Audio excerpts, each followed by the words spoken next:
everyone, my name is Brooke and I am the Hatchery Program Manager here at the Willow Creek Salmon and Watershed Education Center located in Edmonds, Washington.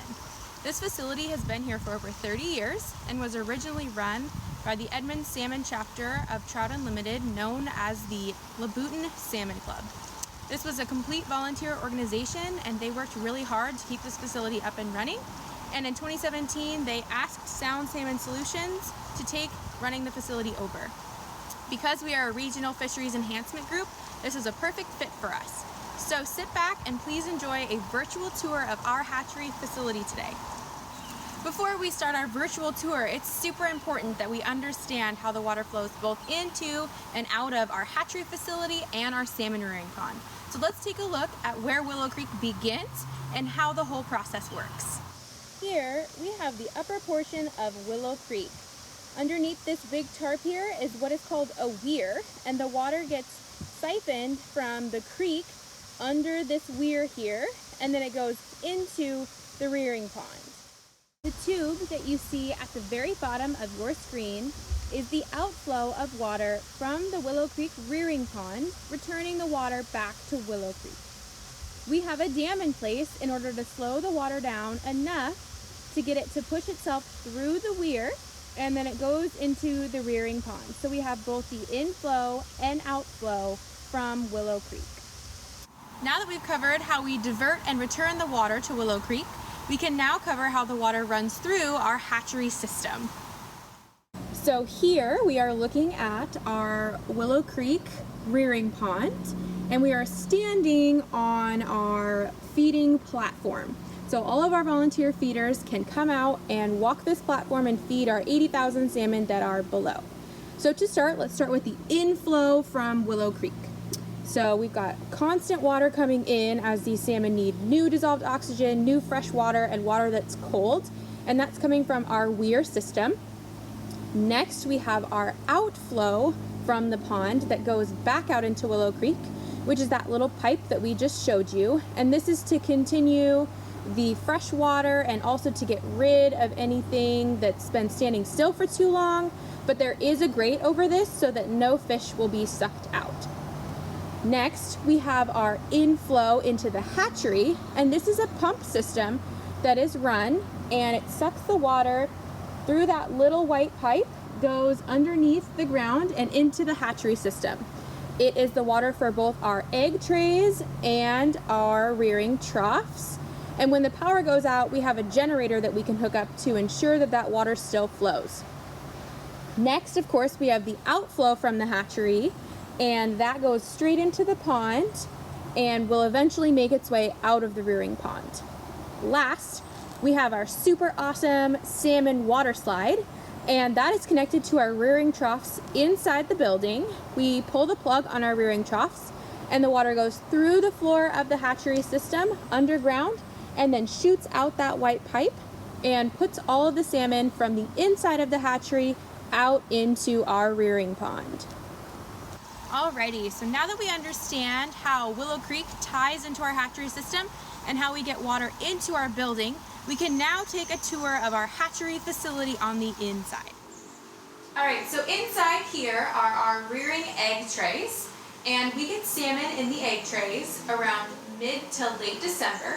And we have a volunteer work party to deliver all the eggs into the egg trays. So how this works is each egg tray has a button on the very front of it. And this holds the water in, but also pulls out and allows me to clean the egg trays out. Then on the very top, we have a silt cover, which is used to capture any and all dirt that comes through our raw water of Willow Creek. So as you can see here, there's a very fine mesh on the egg tray top of it, and I get to clean that off every day to ensure that our salmon don't suffocate from getting too much silt covering their eggs.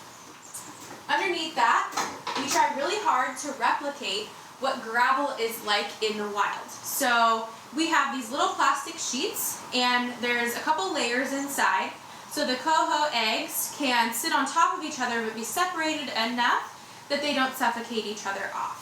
This also gives them wiggle room when they hatch into their alevin life stage. So I come in and clean these almost every day when there's a big rain event and we have more sediment, I tend to clean them a little bit more often.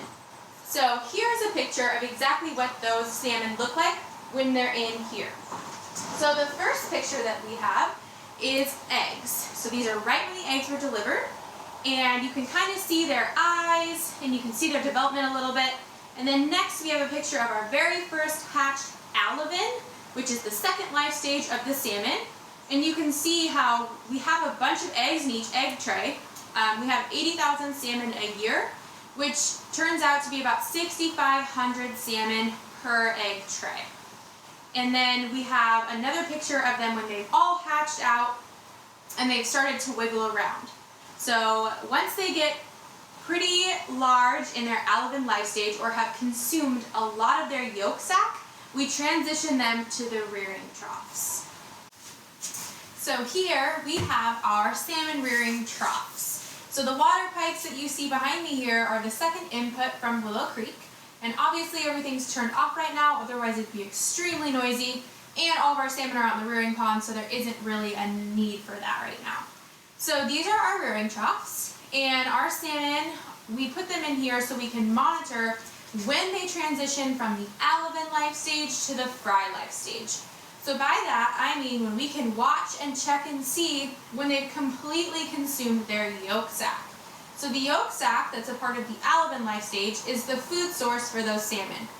And we cannot start feeding our salmon until they've completely consumed that yolk sac. Otherwise, we're going to have some developmental issues with our salmon. So we put them in these rearing troughs here, and they're in here for about anywhere between 7 to 14 days, so we can monitor when they've completely buttoned up or when their bellies come together and touch because their yolk sac is completely gone. We monitor them in here, and then once they are ready to start getting some food, we pull the plug. Okay, now when I say I pull the plug, I don't mean for that to be a very scary thing. I completely mean that we literally take the cover off of the rearing trough, and this protects the fish from getting sucked in. Put it over here, and then we unscrew this piece here and remove it, and all of the water from the trough starts to go down this hole here. Now I know everybody wants to see exactly where that goes, so let's take a tour of where that white pipe runs through. Alright, so before we run through exactly how this pipe system goes through the floor, I wanted to point out that I know our rearing troughs look a little bit rotten, and that's because they are. They made it 30 years, and we received funding from the Department of Fish and Wildlife through the ALEA grant to replace these rearing troughs. So they will be replaced in June 2020. So the salmon, once the plug is pulled, they go through that white pipe, and that white pipe tracks itself all the way through the graded floor system, all the way out and around underneath the building and out that big white pipe. Finally, there's a picture showing the salmon coming out of that white pipe, and they try and swim against the current because that's their little natural instincts coming in. So we leave the water running through the hatchery system for 2 days after we've pulled the plug to ensure that we get all of the salmon out. Alrighty, so last but not least, we have feeding our salmon. So once they've made it through the chute, they are officially outside in our rearing pond. And as of today, we have 20,000 salmon left. We've outplanted a couple of them, more like not a couple, that's 60,000 fish. But we still need people to feed them. Now although I run this facility, I am not the one that feeds.